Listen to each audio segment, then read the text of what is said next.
Viva Voz, com Vera Magalhães.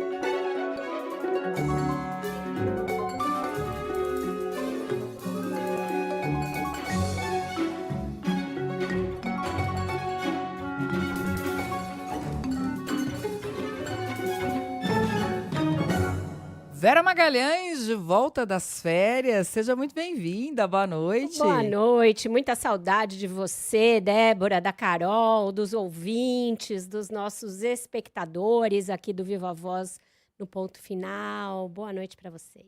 Oi, Vera. Bem-vinda. Boa noite. Obrigada. Vera, temos haters? Temos. Mas temos fãs também, ó. O Gledson de Vila Velha, que comprou até uma caixa de fogos. Não solta fogos não, por favor. Mas que 6:01 já estava ligado aqui para te ouvir. Tava sentindo sua falta. O Dudu de Recife também desejando aí que você seja bem-vinda, de volta das férias, que ele também estava na expectativa de ouvir as suas análises. Todos nós aqui estávamos sentindo a sua falta, porque o Brasil não parou, você saiu de férias, mas o Brasil e o mundo... Nem o Brasil e nem o mundo, aliás, deram várias aceleradas na minha ausência, mas estamos aqui para ajudar a tentar, né, na medida do possível, traduzir essa confusão, essa convulsão que acontece aqui e lá fora. Meninas, vamos juntas. Vamos começar então por Brasília. O Igor Cardim traz aqui informações sobre a conversa que o presidente Lula teve hoje com o presidente americano Donald Trump. Oi, Igor. Oi, Débora. Muito boa noite para você, para a Carol e especialmente para a Vera. Seja muito bem-vinda das férias. O presidente Lula conversou hoje por telefone com o presidente dos Estados Unidos, Donald Trump, e uma nota divulgada pelo Palácio do Planalto explicou aí esses 50 minutos de conversa entre os dois presidentes. Pela primeira vez, o governo falou sobre o Conselho da Paz, para o qual Trump convidou o presidente Lula a participar. Lula fez duas propostas a respeito da atuação desse colegiado que foi criado pelos Estados Unidos, mas não deu nenhuma sinalização sobre participar de fato ou não do Conselho da Paz. O presidente Lula propôs que o órgão apresentado pelos Estados Unidos se limite a discutir a questão da faixa de Gaza e também propôs assento permanente para a Palestina, com um representante indicado pelo Estado palestino. Nesse contexto, também, o presidente Lula reiterou a importância de uma reformulação abrangente na Organização das Nações Unidas, que inclua a ampliação dos membros permanentes do Conselho de Segurança. Lula e Trump ainda falaram sobre a situação da Venezuela e o presidente brasileiro ressaltou a importância de preservar a paz e a estabilidade aqui na região e também trabalhar pelo bem-estar do povo venezuelano. Esse telefonema foi por volta das 11 horas da manhã. Os dois presidentes acordaram, inclusive, a realização de uma visita do presidente Lula a Washington após a viagem do presidente à Índia e também à Coreia do Sul no mês de fevereiro. A data ainda deve ser fixada em breve. Os dois presidentes ainda, depois de discutir sobre a questão de Gaza, eles também conversaram sobre a atuação multilateral, tanto da ONU quanto no Conselho da Paz, pedindo então abrangência para a possível participação e adesão do Brasil a este conselho. Débora. Obrigada, Igor, pelas informações. Bem, Vera, então uma visita acordada aos Estados Unidos, canal aberto entre os dois presidentes. Apesar da falta de coerência de Donald Trump em muitos pontos, fato é que ninguém quer ficar brigado com ele, né? Ninguém quer tretar com ele, porque ninguém sabe quais podem ser as consequências. O que o tom dessa conversa nos diz sobre essa relação? Mostra que o Lula está bastante pragmático, mas cauteloso, Carol, ou Débora, em relação a como lidar com o Trump. Veja que essa conversa vem exatamente no dia seguinte ao fim de semana mais violento das ações do ICE nos Estados Unidos. A gente vai tratar disso hoje aqui com o Eduardo Graça. Houve uma morte em Minneapolis, tem toda uma comoção dos meios políticos, jurídicos e legais nos Estados Unidos, da classe artística, enfim. Existe uma convulsão social nos Estados Unidos pela escalada autoritária do governo Trump e, nesse momento, vem para o Brasil esse telefonema. E o que o Lula poderia fazer? Não tem como entrar num assunto doméstico dos Estados Unidos, porque tem muitos assuntos que nos interessam para tratar com o presidente dos Estados Unidos. Então, ele separou as coisas, não tratou da conjuntura preocupante do plano doméstico dos Estados Unidos e preferiu se concentrar nos assuntos que dizem respeito especificamente ao Brasil, como o tarifaço, dos que dizem respeito ao continente, como a questão da Venezuela, e aqueles que têm ali um interesse comum de política externa, como essa história do Conselho aí da Paz, recomendando que ele se restrinja à questão da faixa de Gaza. Por quê? Existe um ceticismo enorme no mundo em relação ao funcionamento desse organismo aí que o Trump idealizou. Primeiro porque ele idealizou como algo que vai ser comandado pelos Estados Unidos, inclusive em termos vitalícios. E nenhum país do mundo está chancelando essa ideia. Nenhuma das grandes democracias do mundo está chancelando até aqui. Vários países da Europa, inclusive, rechaçaram a ideia. Disseram que não vão fazer parte. O Brasil ainda está analisando, porque dizer um não para o Trump e fechar as portas para uma negociação nesse momento pode atrapalhar outras tratativas, entre elas a questão do tarifaço. Então, é tudo muito tênue. Você tem que saber se guiar quase como no escuro, ali, tateando no escuro, em relação ao que você pode, o que não pode falar, o que você pode ou não pode fazer. Tem esse convite para um outro encontro pessoal, que seria o terceiro deles aí em pouco tempo, e depois de uma visita que o Lula vai fazer à Índia e à Coreia. Então, isso é auspicioso, isso é algo que não se pode desprezar. Abrir canais novos com o seu principal parceiro comercial é sempre importante, mas requer uma cautela e uma diplomacia muito fina.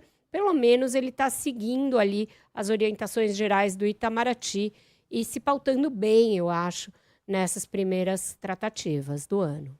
Acho que a diplomacia brasileira foi hábil em desviar dessa casca de banana, né, Vera? A gente comentava aqui, até antes das suas férias, eu acho, né, que esse convite para o Conselho de Paz era meio uma casca de banana, porque não dava para dizer que não, nem que sim. Também deixar o Trump no vácuo seria, né, chato.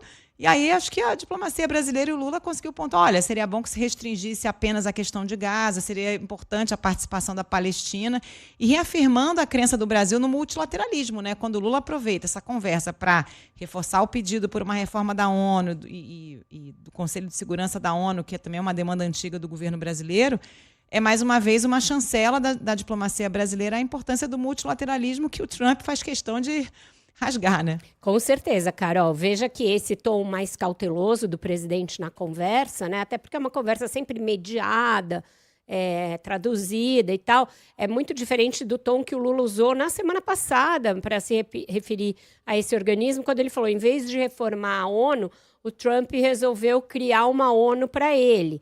Então, ele não pode falar nesses termos quando a conversa é direta com o presidente americano. Então, ele tem que fazer isso que você falou. Vamos ver, né? Aquele convite que você recebe e você não responde na hora. Tá, te respondo, te digo, tal, e fica ali pensando. Mas aproveita para reforçar a ideia da ênfase no multilateralismo, quando a gente sabe que o Trump, na verdade, tem feito todos os esforços para minar a ONU, para minar todas as suas agências ligadas, saiu da Organização Mundial da Saúde agora oficialmente, tem feito vários ataques a todas as instituições multilaterais, então requer muito cuidado, e eu acho que até aqui o Lula está sendo hábil nessa relação. Bom, vamos falar de Banco Master, também outro assunto que rendeu muito aí durante as suas férias, Vera, e o presidente do Supremo Tribunal Federal, ministro Edson Fachin, tem batido naquela tecla da necessidade de um código de conduta, né, para os magistrados, mas também, de certa forma, fazendo uma defesa ali corporativa da corte. A Karen Lemos tem informações para a gente em São Paulo. E Karen, boa noite para você de novo. Boa noite, Carol. Débora, também boa noite para Vera. Bem-vinda de volta às férias. Obrigada. E para os ouvintes, olha só, em meio ao aumento da pressão, para que o ministro Dias Toffoli do STF deixe a relatoria do caso Banco Master, o presidente da corte, como você disse, né, Carol, Edson Fachin, defendeu ali uma forma, né, o corporativismo ali do STF numa cerimônia na Corte Interamericana dos Direitos Humanos. Embora ele não tenha falado especificamente sobre o caso Master, ele afirmou que magistrados são perseguidos apenas por cumprirem o próprio ofício. São tempos em que a estrutura de freios e contrapesos é tensionada até quase a exaustão. Tempos em que a liberdade de imprensa é hostilizada. Tempo em que magistrados e magistradas são perseguidos por seu ofício. Tempo em que os direitos civis, políticos e sociais são relativizados. Bom, mais cedo o Fachin defendeu numa entrevista que ele deu para o Estadão o código de conduta para os ministros do STF. Ele admitiu na entrevista que alguns colegas ali da corte não gostaram muito dessa ação dele, mas que os que não gostaram são minoria e que o Supremo ou se autolimita ou será limitado por poderes externos, foram as palavras dele. Nessa entrevista, Fachin pontuou também que tem pressa, mas reconhece que não dá para fazer de forma assodada um código de ética. Ele afirmou que recebeu sugestões de algumas instituições nas últimas semanas, instituições para esse código, né? Entre as instituições que deram aí sugestões estão a OAB e a Fundação Fernando Henrique Cardoso. O interessante na proposta da OAB é que há uma proibição de que um ministro não pode participar de um julgamento em que ele tenha relação de parentesco até terceiro grau ou até uma amizade íntima com qualquer uma das partes ou então de advogados do processo. Isso afetaria não só o Toffoli, né, mas também como Alexandre de Moraes, que por essa regra não poderia participar do caso Master, já que a esposa dele atua como advogado do banco, conforme informações que a colunista Malu Gaspar, da CBN do Jornal o Globo, trouxe aqui para os ouvintes. Bom, para ser aprovado, esse código de conduta vai precisar do aval de pelo menos a maioria dos ministros do Supremo. Só lembrando aí que Gilmar Mendes foi outro ministro que se manifestou em meio a essa turbulência aí envolvendo o STF. O decano da Suprema Corte saiu em defesa de Toffoli nas redes sociais, afirmando que o colega tem compromisso com a Constituição e que a Procuradoria-Geral da República já reconheceu que a permanência de Toffoli no caso Master é regular. O decano também afirmou que a independência do Poder Judiciário e os respeitos às suas instâncias são condições indispensáveis para a confiança da população nas instituições do país. Carol. Obrigada, Karen.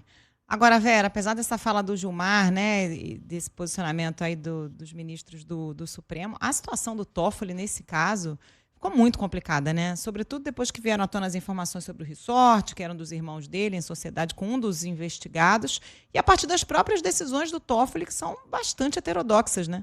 Pois é, a gente via aquelas decisões, falava do caráter heterodoxo que elas tinham, de como elas estavam causando estranhamento no BC, dentro do próprio Supremo, na Polícia Federal, no Ministério Público, e aí depois disso, quando se abriu esse capítulo das relações pessoais dele, da família, com um resort no Paraná, a venda de uma parte desse resort para um fundo ligado ao próprio Banco Master, visitas daquele mesmo advogado com quem ele tinha voado para ver um jogo, ao tal resort, um vídeo no qual ele aparece meio como dono do resort. Depois, questionamentos dos próprios familiares sobre o fato de terem sido sócios desse empreendimento e praticamente não saberem disso. Então, tudo isso foi ganhando um contorno de mistura de público e privado muito grave. E aí, isso se somou a essas decisões heterodoxas, inclusive aquele sigilo muito radical que ele tinha determinado nas provas e em toda a colheita de depoimentos do caso. Então, isso compõe um quadro muito complexo para o Supremo, porque a gente sabe que a questão da suspeição e da dúvida ali quanto à isenção dos ministros, ela não é só uma coisa pessoal, é uma coisa que se espraia para toda a corte, para toda a instituição. E esse é o momento em que a gente está, em que o Supremo colhe um enorme desgaste pela insistência do ministro em se manter à frente do caso. Ele não aceita nenhuma nem sugestão de leve para dizer que ele está ali impedido e, portanto, que o caso deveria ser redistribuído entre os próprios colegas, e nem a ideia que também surgiu, foi aventada lá dentro, de mandar o caso para a primeira instância pelo fato de não ter, até aqui, ninguém claramente com foro. Tem a possibilidade de surgir o governador Ibanez ali, e, portanto, o foro ser mandatório, mas até aqui não está clara a prerrogativa de foro nesse caso. Então, é um caso muito complicado, fica todo mundo muito cheio de dedos. Eu conversei já na volta das férias com 2 ministros do Supremo, os dois muito ali, você vê que estão incomodados, que estão se sentindo constrangidos, mas não querem tirar o apoio do ministro, querem continuar manifestando apoio para o ministro. Dizem que caberia ao Fachin, o único que teria alguma possibilidade de pedir para ele se afastar, etc. O Fachin começa a dar sinais nessa linha, depois daquela nota passando um pano na sexta-feira. Agora mudou um pouco o tom nessa entrevista ao Estadão, mas até aqui não fica claro se ele vai realmente pôr a mão nessa cumbuca, né, Débora? Então, está exatamente isso, né? Essa mudança de tom para a nota da semana passada, defendendo a corte ali com unhas e dentes, sem reconhecer que há problemas, né? Agora, é uma situação também bastante delicada essa, né? O pedido de afastamento do Toffoli da relatoria foi... a PGR acabou não aceitando, né? Nunca aconteceu nenhuma situação na história do STF, nunca aconteceu de um ministro ser afastado da relatoria. Ele só saiu por decisão própria, porque deixa também uma imagem estranha, esquisita. Então, de certa forma, ele está meio que ali sem saber para onde correr. Ele fica dando uns toques, né? Então, nessa entrevista de hoje, ele fala essa coisa que ou o Supremo se autocontém, ou se autorregula, ou vai ser tutelado por outro poder. Numa de que cabe também aos ministros fazerem alguns gestos para conter o seu poder, a sua atuação, etc. Isso se inscreve na defesa que ele vem fazendo da ideia de um código de conduta, mas também funciona como uma espécie de um toque para o ministro Dias Toffoli a respeito de como esse desgaste dele acaba atingindo a instituição como um todo. Mas, mais do que isso, ninguém acredita que ele vai fazer.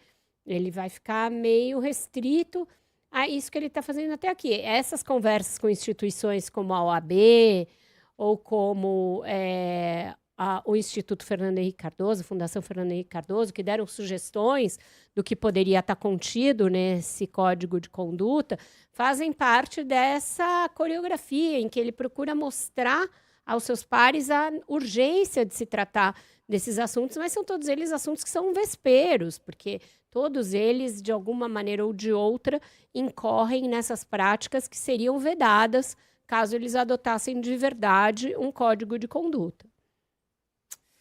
Muito bem, vamos aqui para o próximo tema. A Samantha Klein aqui traz as informações sobre as provas da operação sobre o Banco Master, às quais a PF teve acesso. Oi, Samantha. Oi, Débora, Vera, Carol. Olha, o diretor-geral da Polícia Federal, Andrei Rodrigues, afirmou hoje que os peritos da PF acessaram as provas da Compliance Zero, que investiga irregularidades do Banco Master e também a emissão de títulos sem lastro. Andrei disse também que o material está em análise. Vale lembrar que o caso tramita no Supremo Tribunal Federal desde dezembro. O relator, ministro Dias Toffoli, limitou o acesso às provas, mas Andrei Rodrigues, num aceno ao ministro, também disse que essa demora no acesso às provas não traz prejuízos para a investigação e reforça que a PF é uma instituição independente e assim vem trabalhando. A Polícia Federal é uma instituição de Estado. E ela tem, sim, autonomia, e essa autonomia tem sido garantida desde o primeiro dia da nossa gestão pelo governo federal, pelos ministros, para que nós façamos o nosso trabalho de polícia judiciária da União, também de polícia administrativa da União, com isenção, com independência, como polícia de Estado que somos. E a expectativa de toda e qualquer investigação, né, de que a gente consiga elementos, né, que possam ser úteis à instrução do processo, possam ser úteis à defesa, enfim, que a gente instrua dentro do processo, devido processo legal, com ampla defesa, com garantias constitucionais, como fazemos nas 45 mil investigações que temos em trâmite. Só lembrando que essa manifestação dele ocorre depois que Toffoli tinha determinado que as provas ficassem lacradas no Supremo Tribunal Federal. Isso trouxe ali um desconforto muito grande, ruído entre as instituições. Andrei Rodrigues, diretor-geral da PF, pediu para a PGR, então, intervir e Toffoli acabou aceitando essa solicitação do procurador-geral Paulo Gonet de acesso à Polícia Federal. Mas Toffoli ainda determinou que os peritos tinham que ser indicados por ele e agora sim, andando aí essa análise das provas da Compliance Zero com vocês. Obrigada, Samanta, pelas informações. Criou aí um grande mal-estar, né, com a Polícia Federal. E esse caso do Banco Master teve vários desdobramentos já desde a operação, graças ao bom jornalismo, tivemos acesso a esses desdobramentos e agora também novas provas. Exatamente. Débora, a gente viu a PF muito contrariada com aquelas determinações iniciais, o ministro teve de ceder, porque elas ficaram muito esquisitas. Inclusive, aquela ideia de acariação entre um diretor do Banco Central, Daniel Vorcaro, e o ex-presidente do Banco de Brasília. Essa ideia mesmo de restringir o acesso às provas aos próprios investigadores. Então, uma a uma, essas vedações foram caindo, mas ficou esse mal-estar residual. A declaração de hoje do diretor-geral da PF é para tentar desfazer o climão. Mostrar, não, agora está tudo bem. Está tudo andando bem, a gente está aqui caminhando. Me chama a atenção a contemporização excessiva da PGR. O Procurador-Geral da República, Paulo Gonet, muito ali deixando de cumprir aquilo que, a meu ver, é o papel da PGR, que é questionar. Questionar, inclusive, a atuação dos ministros do Supremo nos casos.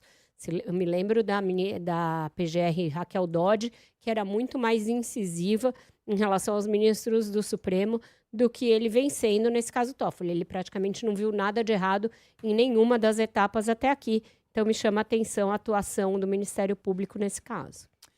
Muito bem, a gente faz um primeiro intervalo e daqui a pouquinho tem mais Viva Voz. Viva Voz de volta! Matheus Maciel tem informações no Rio de Janeiro sobre a decisão da Petrobras de reduzir o preço da gasolina. Oi, Matheus. Oi, Débora. Boa noite para você, Carol, Vera. A Petrobras anunciou essa queda de 5,2%, uma queda ali de 14 centavos por litro, começa a valer a partir de amanhã, terça-feira. O valor final, então, às distribuidoras fica sendo de média ali de R$ 2,57 por litro, e a gente reforça que esse será o menor valor médio para a gasolina A desde junho de 2021, quando a estatal ali utilizava preços e comercializava a R$ 2,53. E a gente só explica aqui ao nosso ouvinte que essa gasolina A é o produto ainda puro, sem adição de etanol ou qualquer tipo de aditivo. Esse item, então, é vendido às distribuidoras e aí sim ele sofre todas as misturas, chega como gasolina C aos postos de combustíveis e aí sim essa gasolina C é que é utilizada de fato no final, na bomba ali do posto para o consumidor final. Segundo a Petrobras, no entanto, os preços praticados pela empresa representam apenas cerca de 1/3 do valor final pago pelos consumidores nos postos, então talvez a gente não veja na prática a redução de 14 centavos por litro ainda a ver nos próximos dias, como os representantes do setor e as empresas respondem a essa reação da Petrobras.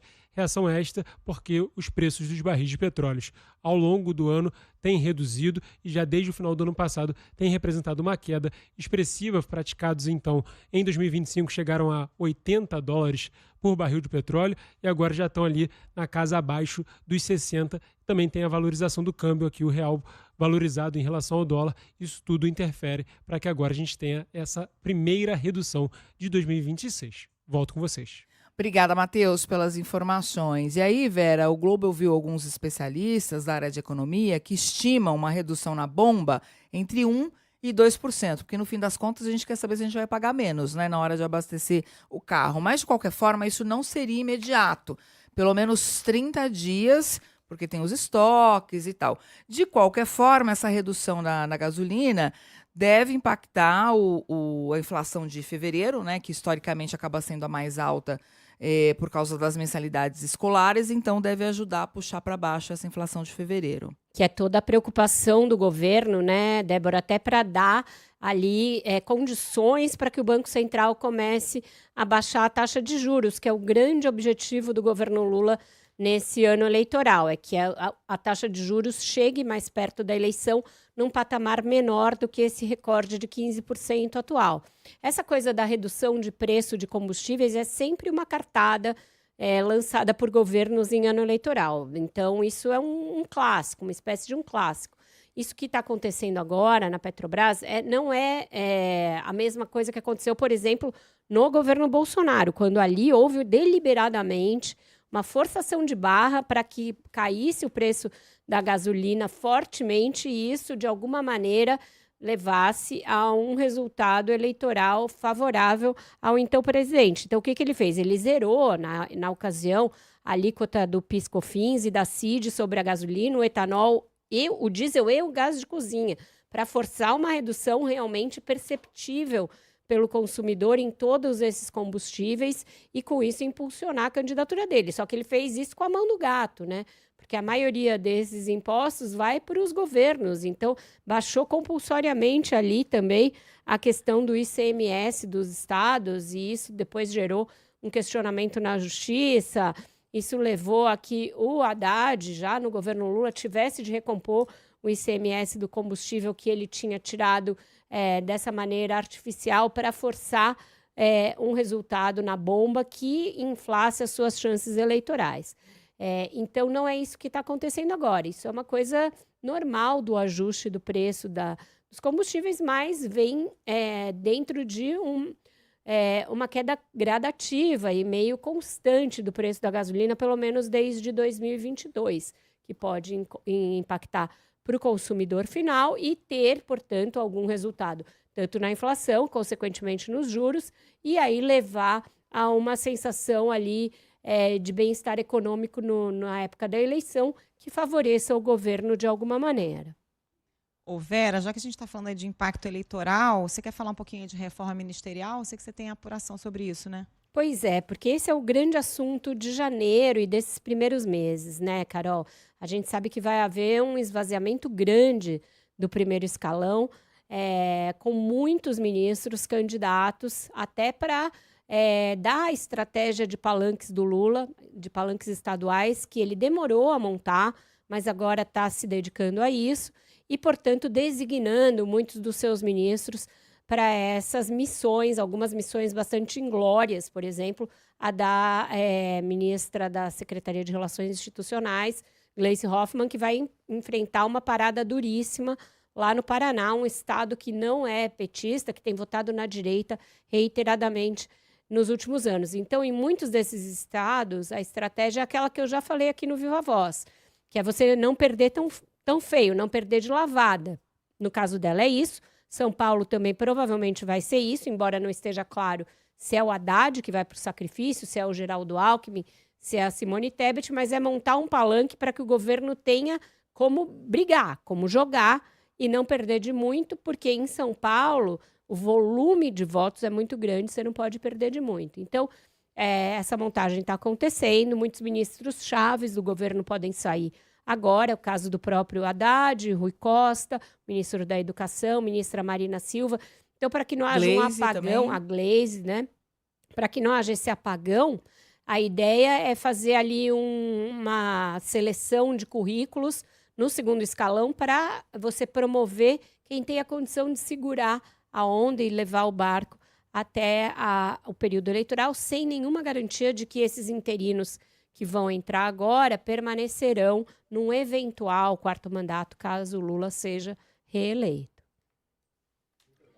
Muito bem, a gente faz mais um intervalo e na volta tem Eduardo Graça. São 6h47, o Viva Voz está de volta nessa segunda-feira. Estou de volta de férias e já está com a gente na linha o Eduardo Graça, nosso comentarista de assuntos internacionais e repórter especial do Globo. Boa noite, Edu. Boa noite, Vera. Boa noite, Carol. Boa noite, Débora. Boa noite, ouvintes. Uma alegria estar aqui com vocês de novo. Boa noite, Edu. Seja bem-vindo de volta também. Boa noite. Obrigado. Edu, a gente viu cenas estarrecedoras, né, nesse fim de semana, mesmo com as condições climáticas extremas nos Estados Unidos, milhões de pessoas foram às ruas em todas as cidades, e em Minneapolis voltou a haver ali cenas de guerra civil, inclusive com a morte de um segundo cidadão norte-americano em pouco tempo. O presidente Donald Trump, no primeiro momento, defendeu integralmente as ações do ICE, bem como o vice-presidente, o Vance, mas isso começou a mudar um pouco de tom diante da reação muito dura por parte da classe política, de celebridades, de intelectuais, etc., Está mudando um pouco o vento? A administração Trump vai moderar um pouco as ações do ICE ou ainda não dá para dizer isso? Pelo que a gente viu hoje, Vera, houve um recuo sim, e eu vou acrescentar essa lista de pressões os próprios políticos republicanos, Sim. alguns deles, que esperam que esse movimento do presidente, que a gente com Donald Trump a gente nunca sabe a duração e se esse vento vai e volta, eles esperam que esse movimento do presidente não seja momentâneo, né? Tem eleições nos Estados Unidos em novembro, elas vão decidir o controle do Congresso e o comando de diversos governos estaduais nos Estados Unidos, inclusive o de Minnesota, que é o estado do meio oeste, que é a cidade mais populosa é justamente Minneapolis, e os candidatos do Partido Republicano estão ouvindo nesse momento dos seus eleitores, especialmente aqueles que vivem nos subúrbios das grandes cidades, que são estratégicos para a coalizão da direita, que a coisa saiu de controle, saiu fora de controle, que o ICE se tornou uma espécie de polícia política do presidente, que isso é anti-americano em essência, que eles não ajudaram a eleger Donald Trump para isso.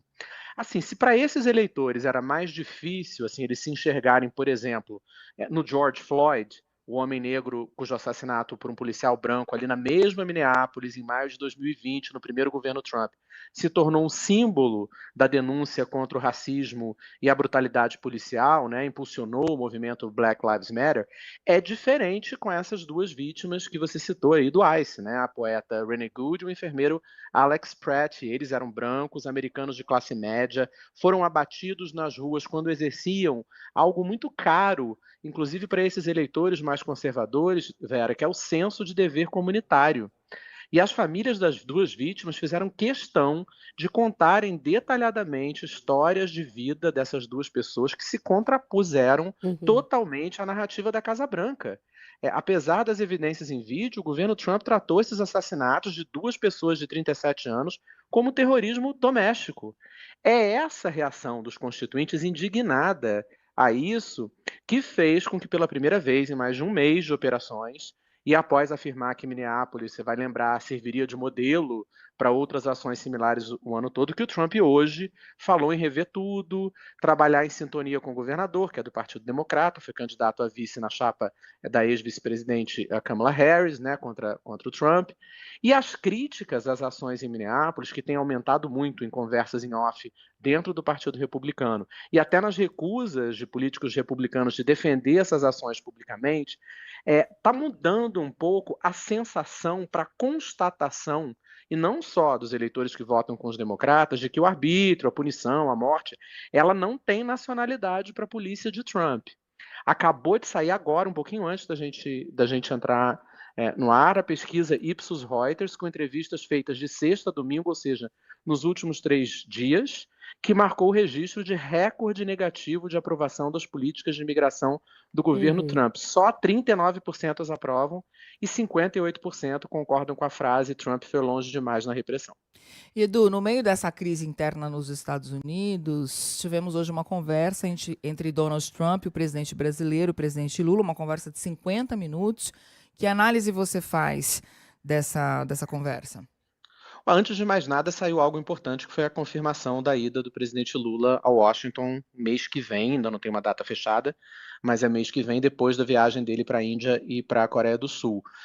Vai ser o terceiro encontro presidencial dos dois, mas é o primeiro, se eu não me engano, após a captura do Nicolás Maduro na Venezuela e o anúncio da nova estratégia de segurança nacional dos Estados Unidos, que girou o eixo geopolítico americano aqui para as Américas. Num ano eleitoral para o Lula no Brasil, esse encontro vai ser importante para o presidente buscar cristalizar essa imagem de que ele tem alguma entrada nessa Casa Branca, mesmo defendendo ou também defendendo a soberania nacional, notadamente aí na continuação da discussão sobre o tarifaço que foi imposto ao Brasil, o respeito pelas instituições e as movimentações do governo Trump aqui no continente americano, e essa busca do governo Trump de enterrar o mundo multilateral, como se vê nessa tentativa aí da criação da ONU do B, né, uma espécie de ONU do B, comandada por Washington, o tal do Conselho da Paz, para resolver conflitos globais.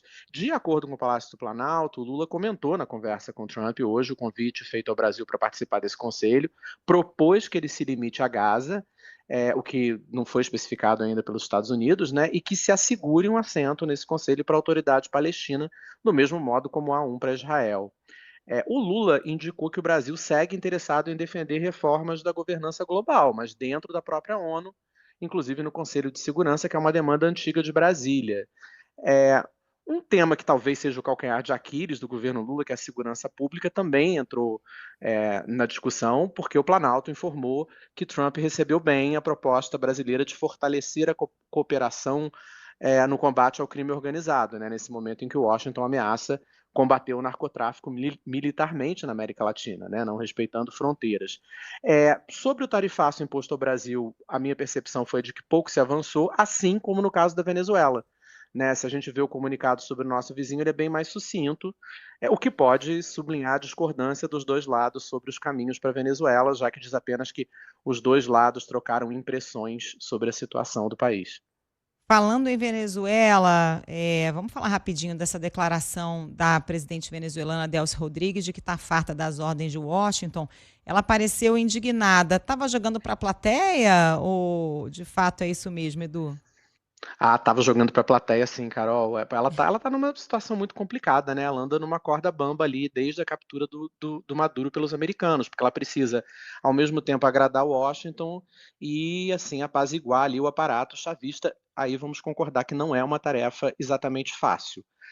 Por um lado, ela assinou acordos importantes para a Casa Branca na área de energia, né, abriu o petróleo para o capital privado, e prometeu a libertação de um número significativo de presos políticos, significativo ainda não aconteceu, mas 100 cidadãos teriam deixado as prisões nesse domingo. O Trump disse em Davos que ela é formidável, tem colaborado muito. Os Estados Unidos enviaram uma chefe de missão para a Venezuela que já passou, entre outros países da região, pela Nicarágua, ou seja, é alguém capaz de se comunicar com os adversários de Washington. E aí, Delcy Rodrigues tem usado internamente frases de efeito para o público interno, né? A realidade do que de fato está acontecendo na Venezuela está aí em algum lugar entre essa fantasia do Trump e o pragmatismo possível da Delcy e a diplomacia brasileira tentando trabalhar nessa interseção. Eduardo Graça com a gente todas as segundas-feiras, falando dos temas internacionais. Obrigada por hoje, Edu. Obrigado, boa noite a todos. Valeu, Edu. Beijo, Edu. Gente, temos tempo aqui para mais um último tema. Desculpa, até atropelei o Edu na despedida dele, mas é porque a Bruna Barbosa tem informação quentinha para a gente. Estava acompanhando um evento com o governador de São Paulo, Tarcísio de Freitas. O que ele falou por aí, Bruna? Boa noite para você. Oi, Carol. Boa noite para você, Vera, Débora. O governador disse que a manifestação que aconteceu ontem em Brasília, em defesa da prisão domiciliar de Jair Bolsonaro, não atrapalha o diálogo com o Supremo. Segundo o governador, esse ato expressa um sentimento mais amplo de insatisfação da sociedade e não interfere nas articulações que estão em curso para uma eventual mudança de regime de cumprimento da pena do ex-presidente para domiciliar. Durante a entrega da reforma do Mercado Municipal de Santos, no litoral paulista, hoje é aniversário de Santos, então Tarcísio cumpriu uma série de agendas no litoral e diz que a mobilização serve como um termômetro do que ele chama de inconformismo popular diante do que classificou como uma crise moral no país. E para o governador, esse movimento também chama atenção para casos que, na avaliação dele, envolvem prisões consideradas desproporcionais. A gente tem um trecho. Acho que não tem por que atrapalhar. No final das contas, é um clamor da sociedade amplo, não só pela prisão domiciliar, mas também por justiça, e mostra um pouco do termômetro da sociedade, um pouco de insatisfação da sociedade, com a desfaçatez que a gente está vendo, o inconformismo que a gente está vendo com uma série de crises de ordem moral. Acho que ninguém aguenta mais essa quantidade de crise. Bom, no discurso, Tarcísio também elogiou o deputado federal Nicolas Ferreira, do PL, que foi quem liderou essa caminhada de protesto até Brasília. Eu lembro a vocês que quinta-feira Tarcísio viaja à capital federal para visitar Jair Bolsonaro na Papudinha. Ele vai se encontrar sozinho com o ex-presidente. Eu conversei com alguns interlocutores do Palácio que avaliam que vai ser difícil dissociar esse encontro do cenário político, embora o governador a aliados volte a repetir que a intenção é apenas visitar quem ele chama de amigo. Vera, Carol e Débora. Bruna, muito obrigada pelas suas informações. Bruna Barbosa com a gente aqui. As declarações do governador se inscrevem nessa tentativa que ele tem feito há algumas semanas de se mostrar leal, fiel, confiável à família Bolsonaro, depois de o que foi lido como alguma hesitação dele em apoiar o senador Flávio Bolsonaro e até um ensaio de uma candidatura própria, de um voo próprio. Então, o ano começou bastante tumultuado nessas relações, ele teve de fazer novas manifestações de apoio e de apreço e de lealdade ao Bolsonaro. Houve um novo ruído na semana passada, quando teve o adiamento dessa visita ao ex-presidente, e agora ele vai finalmente lá, vai fazer esse périplo. O elogio à caminhada do Nicolas Ferreira também se inscreve nessa necessidade, que é uma coisa que o bolsonarismo cobra constantemente. Não importa que você jure lealdade uma vez, você tem que reiterar isso sempre, ajoelhar aos pés da Santa Cruz ali do bolsonarismo e ficar sempre lembrando que você não tem vida própria para além do Bolsonaro. Eu acho que isso tem um efeito cada vez mais reduzido. Por exemplo, apoiadores do governador gostariam que ele desse um grito de independência, mas ele demonstra grande dificuldade de fazer isso e tudo se encaminha para que vá ficando sem tempo de que realmente se mude o plano. Então, portanto, a candidatura do Flávio Bolsonaro parece que vai se consolidando como um fato consumado diante dessa dificuldade que o Tarcísio tem de cortar esse cordão umbilical. Muito bem. Acabou o Viva Voz de hoje. Amanhã tem mais. Até amanhã, Vera. Até amanhã, meninas. Muito bom estar aqui com vocês. Foi durante essa última hora que eu percebi o quanto eu estava com saudade de analisar os assuntos aqui com vocês, sempre nesse nosso tom leve, porque a gente pode ser analítico sendo também didático e leve. E esse é o nosso compromisso para esse ano eleitoral. Vamos juntas. E a gente com saudade de você. Um beijo, Vera. Até amanhã. Beijo. Beijo.